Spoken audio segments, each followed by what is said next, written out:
Okay, welcome to Week 5 presentation for Assessment Text 1. The topic is Transaction and Ethical Concerns. My name is Li Jianhong, and my group members are Zhang Qianru and Sun Jiajia, and they will be presented after I finish my part, which means I will be the first presenter today. So, what are transaction and ethical concerns? Next page, please. Well, I believe that in order to understand this concept, we must first understand two questions. One, what is the transaction of our work? And two, what is the artwork ethical concern? Next page, please. So, for the artwork transaction, we need to understand the definition of artwork first. Artworks are the fruits of the artist's intellectual labor. Artworks not only have the features of general commodities, but also special because of its historical and cultural value and uniqueness. It circulates in the art market as a special commodity. Like other commodities, it also has the basic attributes of ordinary commodities use value and value itself. The difference is that the use value of artworks is reflected in the spiritual level rather than the material level. It is to meet people's aesthetic needs and spiritual needs for the purpose. Therefore, the use value of artworks is greatly influenced by subjective factors. It's a good thing that art has unique value. So why should we be concerned? We know that our market transaction is an important part of the culture industry. So that leads to today's art market being more important and global than ever before. But at the same time, it's a beginning. It's becoming more challenging for smaller art businesses and individual collectors who face more operational and reputational risks when dealing with art. And part of these risks from the art in the transaction of ethic problems. Next page, please. Although the use value of our works is greatly influenced by subject factors, the value of our work itself is still determined by some other factors, such as the authenticity of the work, the popularity of the author, the quality of the work, the long time of the works, and the amount of existence, the subject matter of the work, and the artificial rendering of works by art dealers, such as galleries, auctions houses, museums, news medias. And these factors are also important reasons for the ethical concerns of our works. As a result, if one party wants to treat a work of art, both parties need to know the authenticity of the work and the real author and the time of creation, the source of the art, which means whether by a proper means, robbed or stealing or lost, and also a responsible and fair price, whether the artwork is plagiarized, whether there is a cultural appropriation, and so on. Next page, please.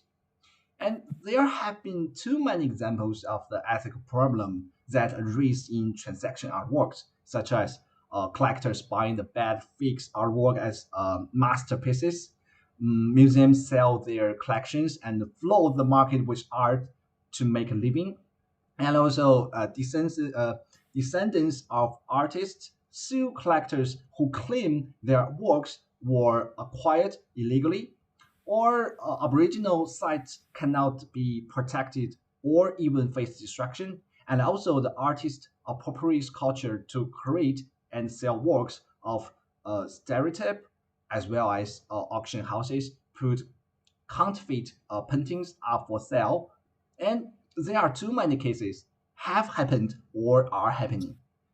Next page, please. Okay, so at this moment, I understand many of you want to ask, are there any laws and policies regarding our transition and ethics issues? And the answer is yes, and of course. Next page, please. For museum, the AAM Code of Ethics for Museum states that the museum in the United States are grounded in the tradition of public services. They are organized as public trusts, holding their collections and information as a benefit for those they were established to serve. Members of their governing authority, employees, and volunteers are committed to the interests of their beneficiaries. The law provides the basic framework for museum operations. As non-profit institutions, museums comply with applicable local, state, and federal laws and international conventions, as well as with the specific legal standards governing trust responsibilities. This code of ethics for museums take that complaints as given, but legal standards are minimum. Museums and those responsible for them must do more than avoid legal liability. They must more affirmative steps to maintain their integrity so as to warrant public confidence. They must act not only legally but also ethically. This code of ethics for museums therefore outlines ethical standards that frequently exceed legal minimums. Next page, please. And also, the ICON Code of Ethics for Museums is the cornerstone of ICON. It sets minimum standards of professional practice and performance for museums and their staff. Upon joining the organization, ICON members undertake to abide by these guidelines. The ICON Code presents a minimum standard for museums. It is presented as a series of principles supported by guidelines for for desirable professional practice. And the ICON Code of Ethics for Museum has 8 basic provisions, which to a concerning extent limit and protect the trend of our works within the scope of museums and ethical issues. Legal standards are minimum. Museums and those responsible for them must do more than avoid legal liability. They must take affirmative steps to maintain their integrity so as to warrant public confidence. They must act not only legally but also ethically.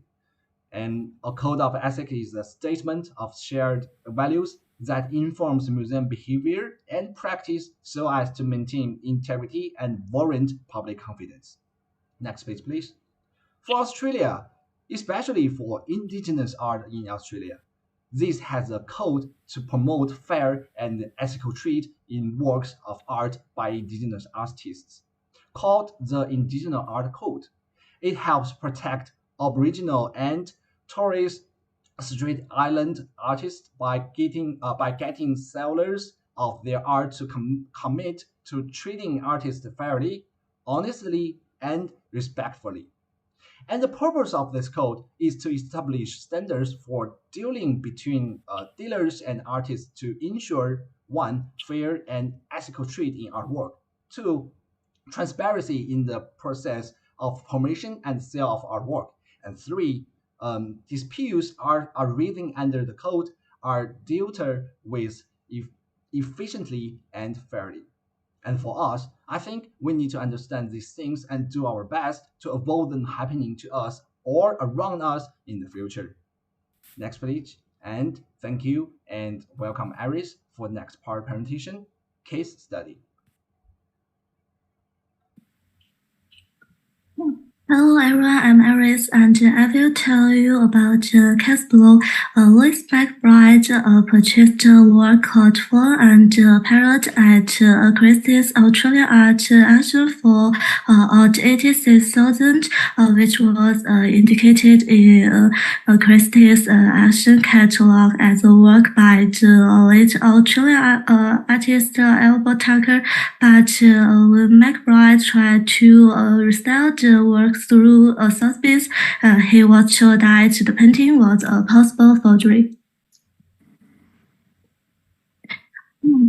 McBride's lawyer said Christie's May 2006 catalog clearly marked the painting as authentic. There's no question that Christie's has taken a position in his view if the auction house was unsure of the authenticity of the work. It should have put a question mark next to attribution, but Christie's didn't do so. McBride also sued his former friend, art consultant consultant Vivian Shepard, who recommended work to her. The latter recommended the painting to her, which Christie had put up for action. Shepard allegedly made a secret agreement with Christie to take approximately 30% of the action house profits each time she helped arrange a sale. Since casting doubt on the authenticity of the painting, McBride has further found existences in Christie's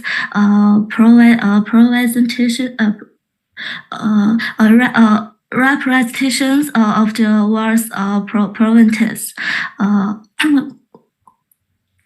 Christie's consultant asked experts at the University of Melbourne about the authenticity of this painting, and another taker work after the work was sold in August 2000. This suggests that Christie's, for its part, also had doubts about the work. Even so, the other painting was auctioned to the Australian Club in August for $69,000. McBride believes that Christie's also had doubts about the provenance of the work, but they didn't point this out and were misleading and deceptive.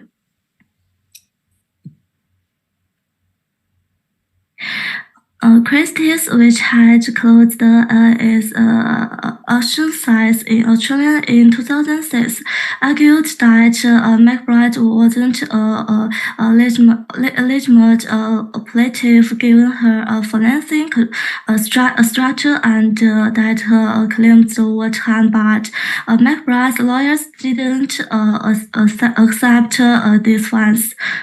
McBride were material misleading or deceptive conduct claim at the NSWIC on Thursday. Acting Division Chief Judge Patricia Birkin awarded the plaintiff McBride more than $118,000 in damages for misleading or deceptive conduct by defendant Christie's. Birkin described Christie's conduct as commercially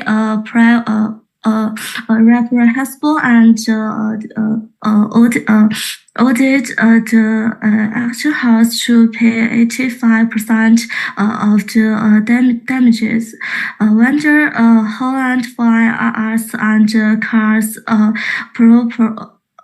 Proprietor Limited and William Shepard, McBride's art consultant, were required to deduct the remainder.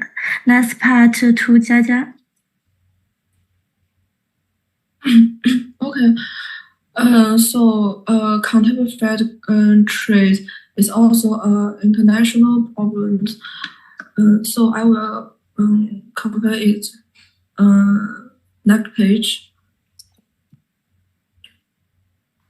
The origins of the armed counterfeit trade can be tracked back to the time of the recent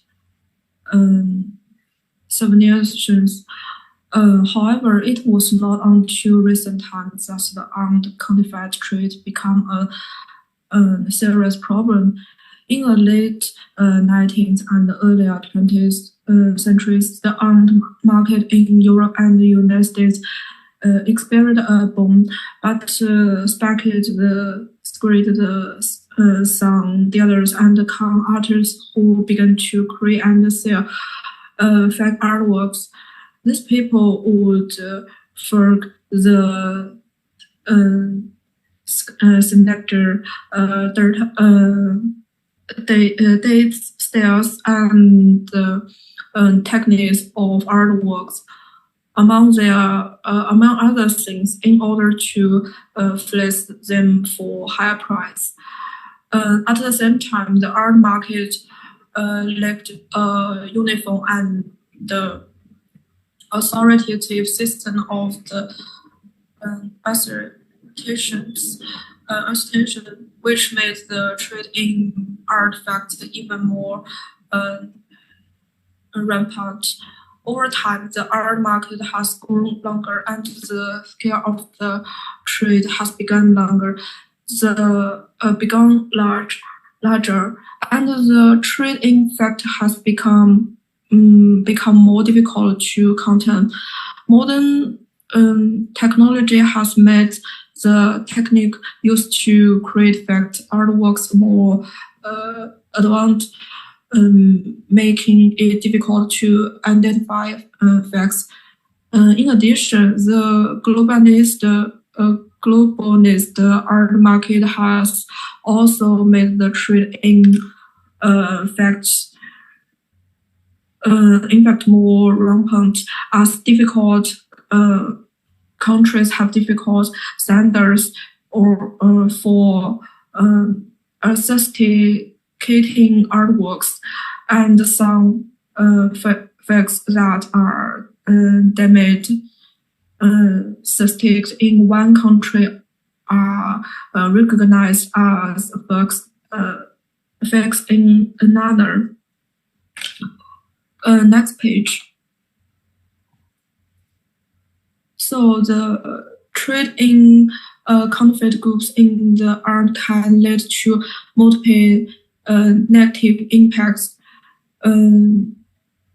First, damage to the credibility of the art market. The trade in fact makes people trust the art market less, and the credibility of the market delays. This is detrimental to the stability and the development of the market as a whole. Second, damage to the value of the artworks. The trade in counterfeit goods undermines the values of the genuine artworks. If the market is flooded with a large number of facts, people will doubt the value and the significance of the genuine artworks, and the true value of the artworks will be devalued. Second, damage to the interest of the art collectors. The purchase of the facts by collectors means that they are not only lost on a return on their investment, but may also suffer financial losses and damage to their reputation.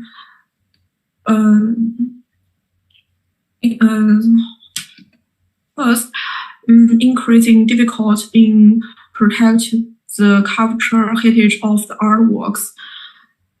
The trade in counterfeited goods can undermine the historical and the cultural value of the artworks, and make it more difficult to identify and protect them.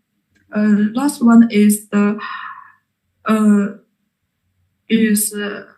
legalization and the marketization of the art industry is hated.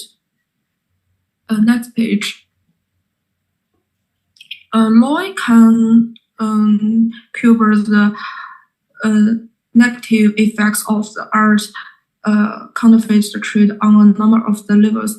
The following are some possible purchases.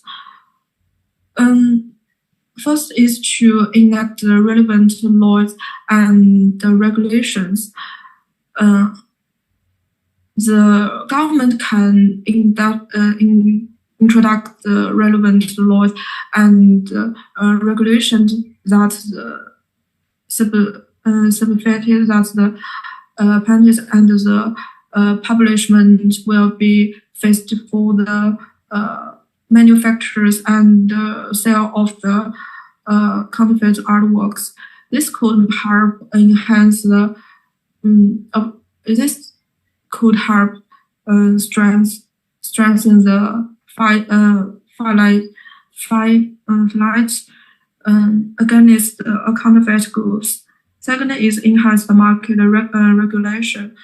The government can reduce the incidence of the counterfeit trade by enhancing market regulation and improve the transparency and decisions of the art marks.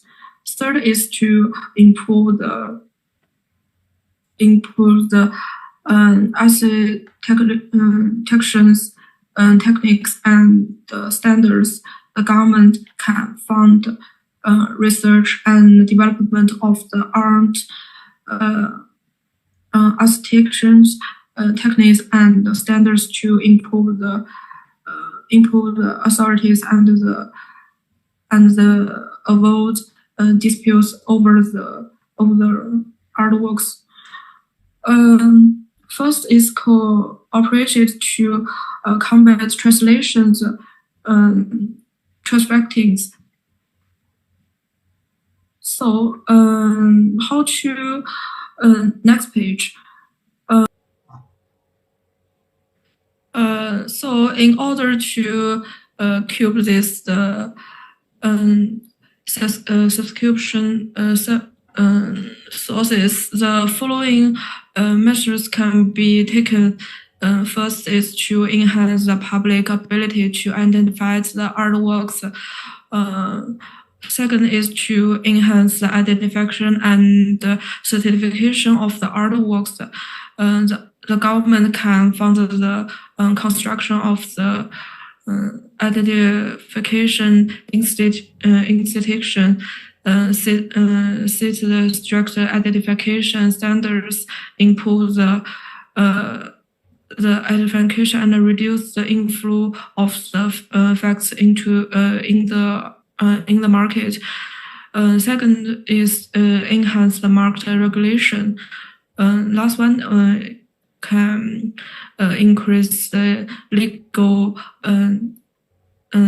sections. The government can strengthen the penalties and crackdowns on the manufacture and sale of the counterfeit artworks. So international next page, please. Internationally, there are several legal frameworks that can be used to combat the trade in the armed counterfeits. There are a lot of the laws there. In addition, countries will have their own laws and the regulation for combating the trade in the armed counterfeits. However, due to the complexity and the diversity of the counterfeit trade, it may be difficult to identify it by legal means alone. Therefore, there is a need for the government, the industry, and the public to work together and adopt comprehensive measures to combat the counterfeit trade from bad pie effect. That's all. Thank you very much.